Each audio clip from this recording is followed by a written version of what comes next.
সামনে আসেন, আল্লাহকে চিনতে হলে আপনাকে আরেকটা আয়াত আমি শোনাচ্ছি, ইনশাআল্লাহ এটা যথেষ্ট হবে। আল্লাহ রাব্বুল আলামিন বলছেন, আল্লাহ পাক, লা ইলাহা ইল্লাহু, আল্লাহ পাক তিনি, যিনি ছাড়া কোনো ইলাহ নাই। আল্লাহু লা ইলাহা ইল্লাহু আল হাইয়ুল কাইয়ুম, তিনি হাই এবং কাইয়ুম। হাইয়ুন কাইয়ুম, চিরঞ্জীব, চিরস্থায়ী। চিরঞ্জীব মানে কি? মানে যখন কিছু ছিল না আল্লাহ পাক ছিলেন, যখন কিছু থাকবে না আল্লাহ পাক থাকবেন। সময়ের ঊর্ধ্বে আল্লাহ রাব্বুল আলামিন, সময়ের চেয়ে অনেক ঊর্ধ্বে, বরং সময় তো আল্লাহই সৃষ্টি করেছে, আর আমরা সবাই সময়ের মধ্যে পড়ে আছি।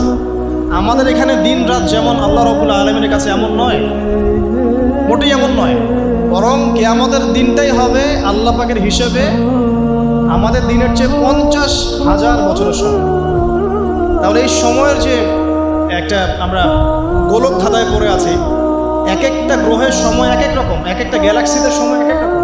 আল্লাহ পাক এগুলোর ঊর্ধ্বে, চিরঞ্জীব, চিরস্থায়ী। আপনারা যারা সায়েন্সে পড়েছেন, আপনারা ওই যে আইনস্টাইনের সূত্র পড়েছেন না, যে সময়ের আলোর বেগে যদি কোনো বাহন ছুটে মহাকাশে, তাহলে পৃথিবীতে দেখা গেল একজনের বয়স 25, ও মহাকাশে 25 বছর ঘুরে আসলো, এসে দেখেছে, আবার পৃথিবীতে এসে দেখলো তার ওই ভাই যার বয়স 25 ছিল তার বয়স এখন 50, কিন্তু ওই বেচারার বয়স কিন্তু 25ই থেকে গেছে। সূত্রটা জানেন না? তো সময় কিন্তু সব জায়গায় একরকম নয়, এখানে অনেক ব্যাপার আছে। আল্লাহ রাব্বুল আলামিন চিরঞ্জীব এবং চিরস্থায়ী। আল্লাহু লা ইলাহা ইল্লা হুয়াল হাইয়ুল কাইয়ুম লা তাখুযুহু সিনাতুন ওয়া লা নাওম। আল্লাহ পাক বলেন তাকে তন্দ্রাও স্পর্শ করে না, নিদ্রাও স্পর্শ করে না। তন্দ্রা কি? এই যে আমাদের ঝিমুনি আসে, এটা তন্দ্রা।